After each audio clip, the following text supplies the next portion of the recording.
రాష్ట్రానికే కాదు దేశానికే తలమానికంగా ఒక సంస్థను ఏదైతే ఉందో కంపెనీని ఏర్పాటు డిఆర్డిఓ ఆధ్వర్యంలో ఇక్కడ శ్రీ సత్యసాయి జిల్లా పుట్టపర్తి కేంద్రంగా ఈ యొక్క యుద్ధ విమానాల తయారీ కేంద్రాన్ని ఏర్పాటు చేస్తున్నటువంటి నేపథ్యంలో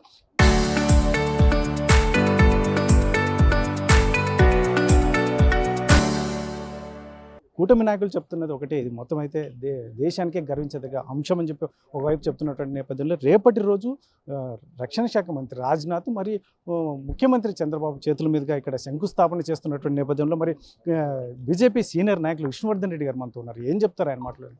సార్ ఏంటి సార్ ఈరోజు రాష్ట్రానికి కాదు దేశానికే తలమానికం అని చెప్తున్నటువంటి 1,00,000 కోట్ల పెట్టుబడి ఏంటి సార్, దీని కాన్సెప్ట్ ఏంటి, ఏం చెప్తారు? దక్షిణాది రాష్ట్రాల్లో పారిశ్రామికంగా వేగంగా అభివృద్ధి చెందుతున్నటువంటి రాష్ట్రం ఆంధ్రప్రదేశ్. ఈరోజు ఎన్డీఏ కూటమి ప్రభుత్వం అధికారంలోకి వచ్చిన తర్వాత కేంద్ర రాష్ట్ర ప్రభుత్వాలు సంయుక్తంగా ఒక రాష్ట్రాన్ని అభివృద్ధి చేయాలంటే పెద్ద ఎత్తున సహకారం ఉండాలి. దాని కారణంగా ఈరోజు ఆంధ్రప్రదేశ్లో అనుభవజ్ఞులైనటువంటి చంద్రబాబు నాయుడు ముఖ్యమంత్రిగా ఉండడం, చంద్రబాబు నాయుడు గారు కేంద్రం ఇచ్చేటువంటి ఒక ప్రతిపాదనలు వెంటనే అందిపుచ్చుకోవడం, ఈ రకంగా వెనుకబడిన రాయలసీమ ప్రాంతంలో ఈరోజు ఇది ఒక 1,00,000 కోట్ల పరిశ్రమ.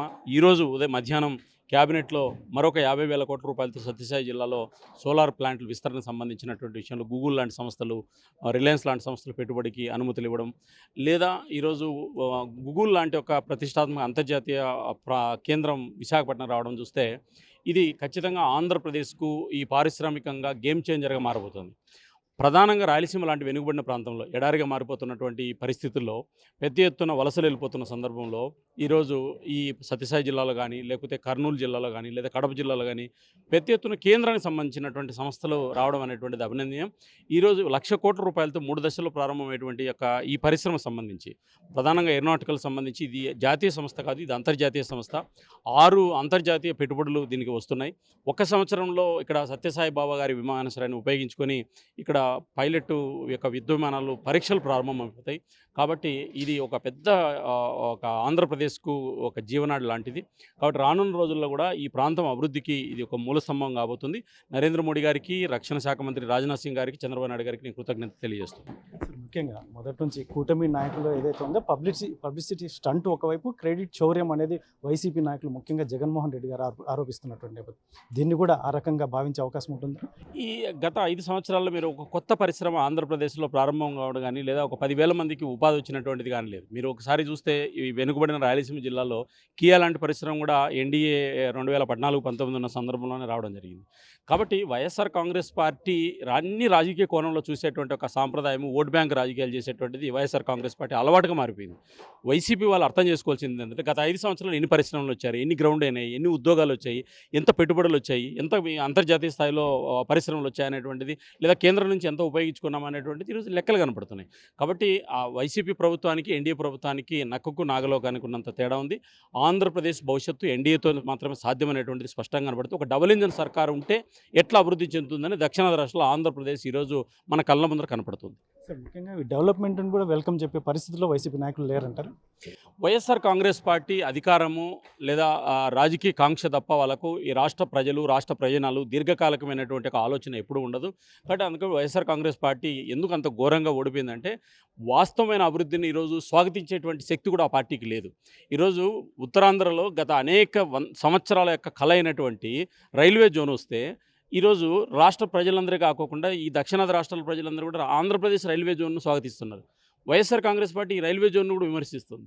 అంటే వీళ్ళ యొక్క మానసిక స్థితి ఏ రకంగా ఉందనే విషయాన్ని నేను గుర్తు చేస్తున్నాను. ఒక సంస్థ, లేకపోతే ఒక పరిశ్రమ, లేకపోతే ఒక ఉద్యోగాల కల్పన, పెట్టుబడి వస్తే రాజకీయాలకు అతీతంగా స్వాగతించాలి. అధికారం ఉండొచ్చు, అధికారం పోవచ్చు. ఆ బాధ్యతాయుతమైనటువంటి వైఖరి వైఎస్ఆర్ కాంగ్రెస్ పార్టీ లేదు. వాళ్ళు పెద్ద ప్రజలు కూడా పట్టించుకోవడం లేదు. మేము కూడా ఎన్డీఏ పార్టీలుగా మేము వాళ్ళ గురించి ఆలోచించడం లేదు. సార్ ఫైనల్గా ఏదైతే ఉందో డిఆర్డిఓ కంపెనీ ద్వారా వస్తున్నటువంటి నేపథ్యంలో ఇక్కడ ప్రాంత ప్రజల జీవన ప్రమాణాలు పెరిగే అవకాశం ఉంటుంది, మార్పు చెందే అవకాశం ఉంటుందా? ఇక్కడ నిరుద్యోగం కావచ్చు, ఇలాంటి వలసలు కావచ్చు, ఇటువంటి అంశాలన్నీ ఈరోజు ఏ ఒక్క పరిశ్రమ వచ్చినా కానీ ప్రత్యక్షంగా వచ్చే ఉద్యోగాలు 10% అయితే పరోక్షంగా 90% జీవన ప్రమాణాలు మారుతాయి.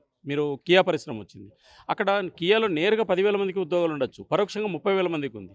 అంతేకాకుండా చుట్టూ రియల్ ఎస్టేట్ మారింది, పెద్ద ఎత్తున హోటల్స్ వచ్చాయి, ఉపాధి రంగం వచ్చింది, సేవా రంగంలో పెరిగాయి.